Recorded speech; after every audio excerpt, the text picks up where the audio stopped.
दोस्तों नमस्कार। दोस्तों आज की वीडियो में एक पंचतंत्र की कहानी से शुरू करना चाहता हूँ। पंचतंत्र के बारे में तो सभी को पता ही होगा, फिर भी मैं एक बार संक्षिप्त सा परिचय दे दूँ। पंचतंत्र की कहानियाँ ईसा पूर्व 300 वर्ष लिखी गई थी।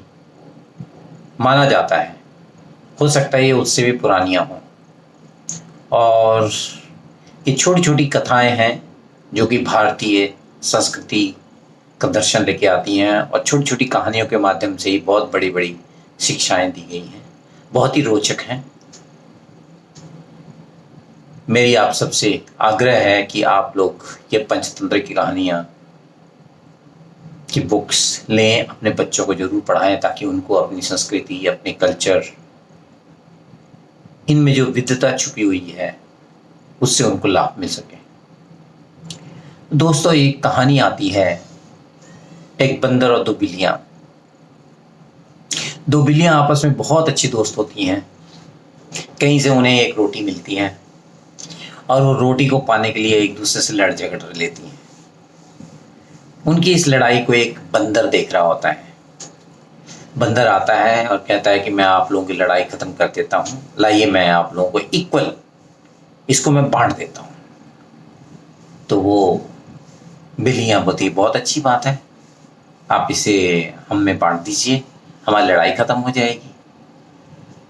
बंदर उसको तोड़ता है आधे से, एक छोटी टुकड़ी टूट जाती है, एक बड़ी टुकड़ी टूट जाती है।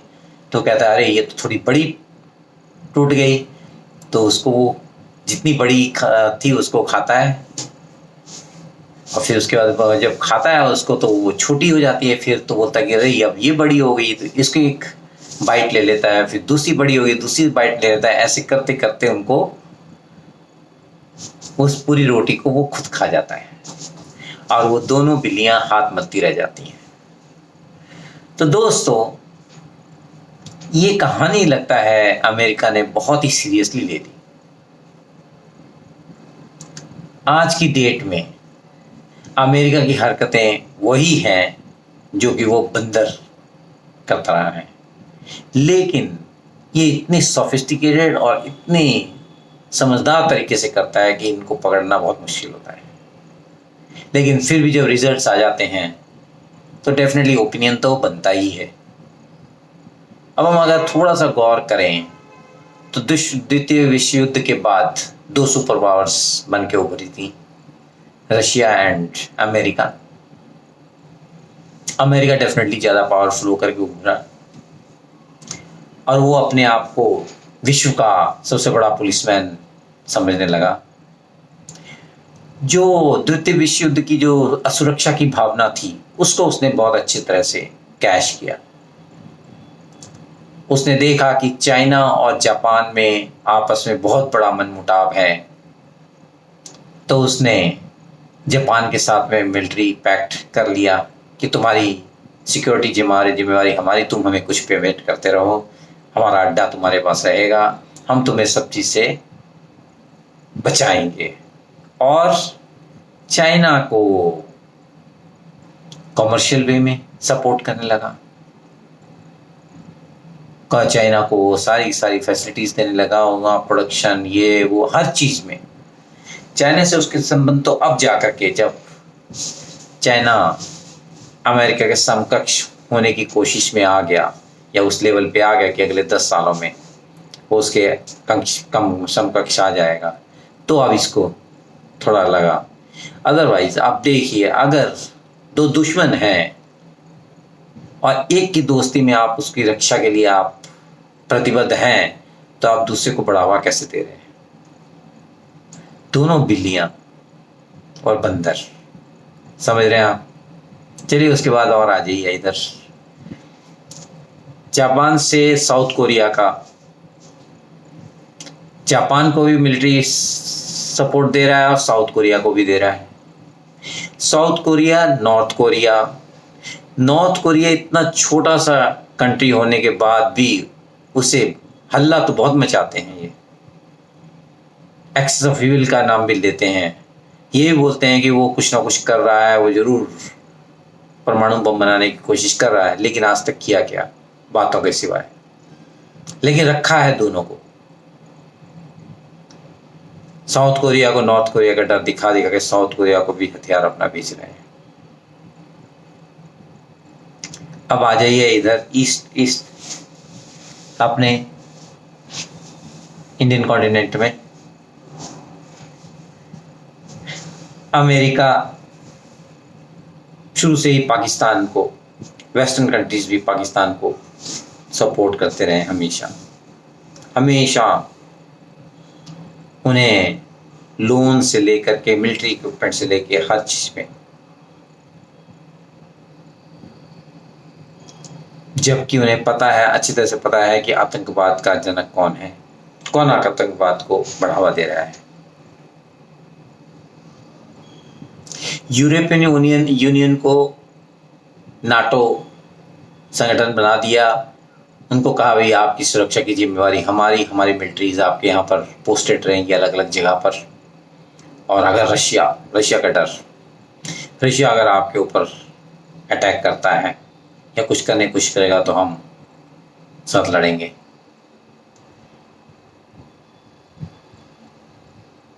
नाटो कंट्रीज, यूरोपियन कंट्रीज को पूरा, आप लोगों को ज़्यादा आर्मामेंट्स रखने की, फौज बहुत बड़ी रखने की, करने की जरूरत नहीं। मैं हूँ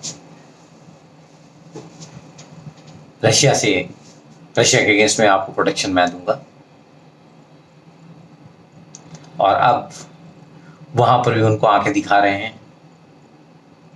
अब बोलते हुए हम अपने रिड्यूस करेंगे यहाँ पर जो भी हमारे बेसिस थे, जो भी हमारा ये रहा होता, नहीं तो खर्चा ज़्यादा हो रहा है।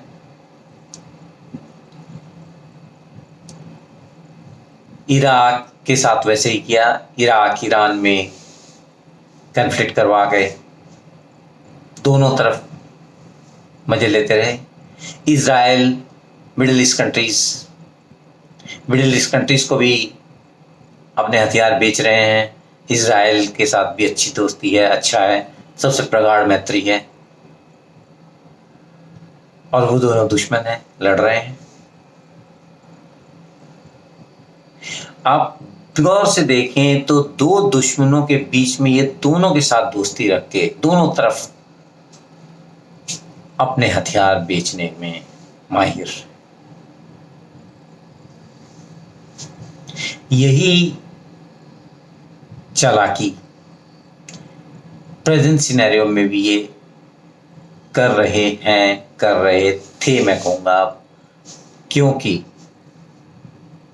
इनकी ये चाल शायद हमारी प्रेजेंट नेतृत्व को समझ में आने लगी।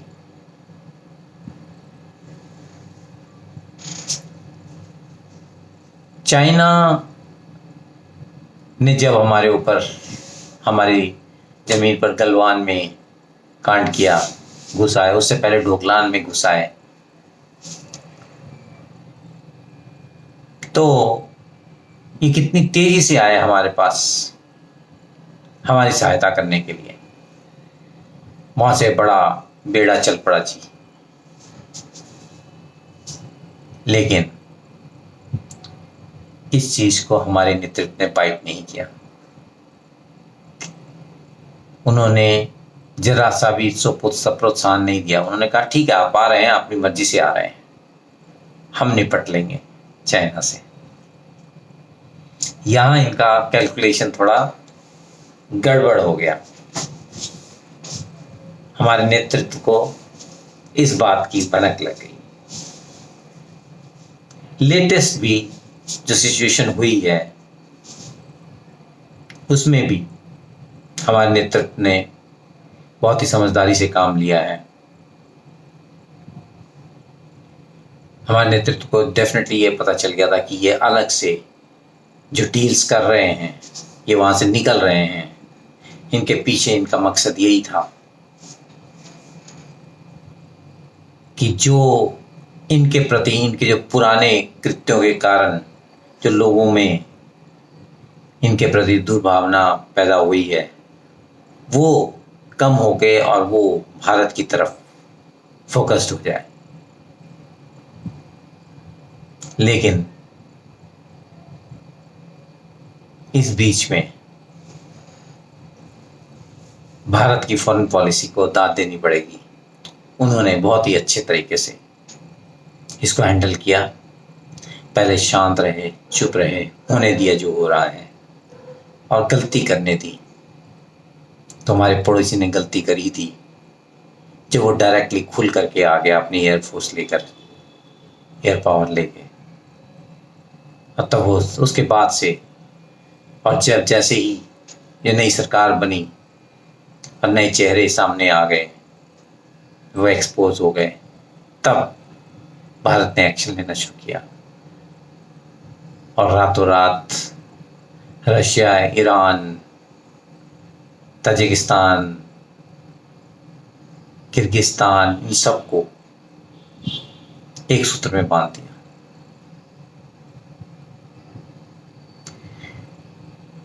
अमेरिका ये चाहे कहता रहे, अब चाहे वो अपनी डिबेट्स कर रहे हैं और उसमें बोल रहे हैं जी हमें पाकिस्तान का रोल रीइवेल्युएट करना होगा, हमें अपनी रिलेशनशिप उनके साथ में रीइवेल्युएट करनी होगी।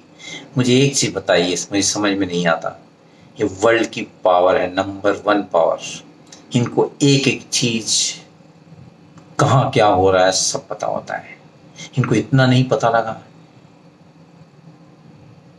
कि पाकिस्तान हमसे ही पैसा ले रहा है, हमसे ही आर्मामेंट ले रहा है और हमारे ही अगेंस्ट में यूज कर रहा है।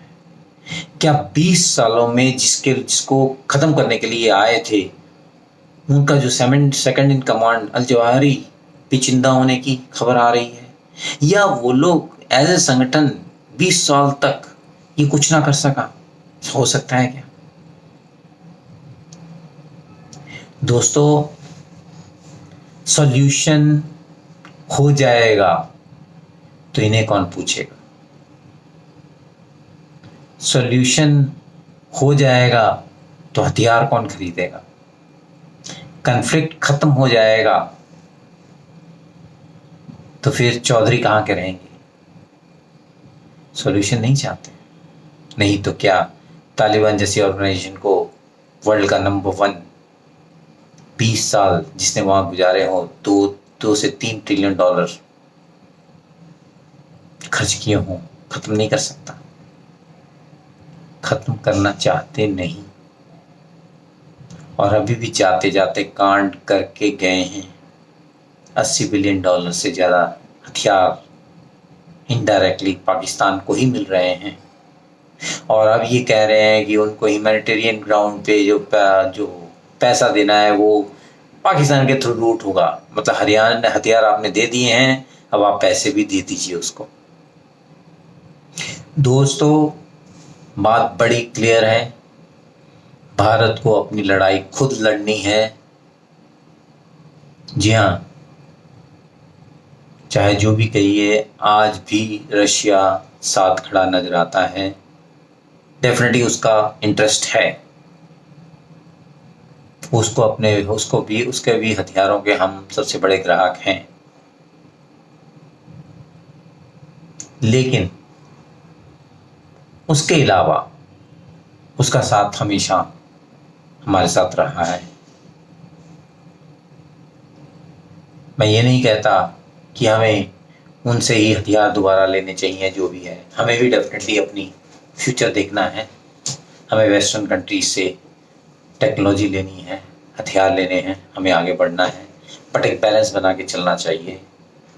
क्योंकि आज भी जितना मर्जी ये पाकिस्तान के अगेंस्ट में बोल लें, ये आज भी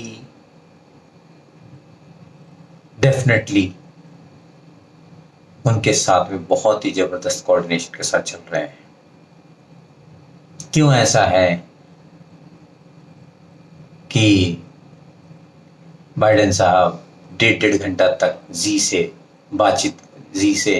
बातचीत करते हैं फोन पर, जबकि उनको पता है वुहान वायरस से लेकर तालिबानियों के पीछे अभी अफगानिस्तान में किसका हाथ है, क्या हो रहा है। तो दोस्तों, हम ये ना सोचें कि कोई दूसरा आकर के हमारे इंटरेस्ट के लिए लड़ेगा। हमें खुद को ही ज़्यादा समर्थ बनना है, ताकतवर बनना है। और दिल को बहुत संतोष मिलता है ये देख के कि पिछले 7 सालों में हमने डिफेंस इक्विपमेंट में, जेट्स से, मिसाइल्स में से लेके ऐसा रेडार्स के मामले में, पनडुब्बियों के मामले में, इलेक्ट्रॉनिक्स के मामले, लेजर के मामले में, ड्रोन्स के मामले में, हर कदम पर छोटे छोटे equipment, life saving jackets, grenades, rifles, हर चीज़ में हमने तरक्की की है, हर चीज़ में हमने अपना दम दिखाया है। और अब तो इसके बाद अगर ये रफ्तार रही तो और 5 से 10 साल बस, तब हम भी अपनी सॉइल पे नहीं लड़ा करेंगे, दूसरी किसी सॉइल पे ही लड़ेंगे, जैसा कि महाशक्तियाँ करती हैं। रशिया की धरती पे कोई फाइट नहीं होती, अमेरिका की धरती पे कोई फाइट नहीं होती, यूरोपियन कंट्रीज में कोई फाइट नहीं होती, जापान में कोई फाइट नहीं होती, चाइना में कोई फाइट नहीं होती। दोस्तों, ये सब बिग बॉयज़ हैं, बिग बॉयज़ क्लब। ये दूसरी जगह जाके फाइट करते हैं, अपने लोग इनके सेफ रहते हैं और ये कन्फ्लिक्ट पैदा करते हैं, उनको हथियार बेचते हैं थर्ड वर्ल्ड कंट्रीज में, दूसरी कंट्रीज में, जो कि बिल्लियों की तरह लड़ते हैं और ये बंदरों की तरह उनको बताते हैं तुम ये ले लो, तुम ये ले लो, तुम्हें ये हथियार देता हूँ, तुम्हें मैं ये हथियार दे देता हूँ, तुम उसको ऐसे करोगे। उसमें भी बड़ी बड़ी महाशक्तियाँ आपस में मिली भगत, लड़ने दो इनको मैं देता हूँ, तुम उसको देना। दोस्तों, मज़ेदार है और ये चलता रहेगा यूं ही। नमस्कार।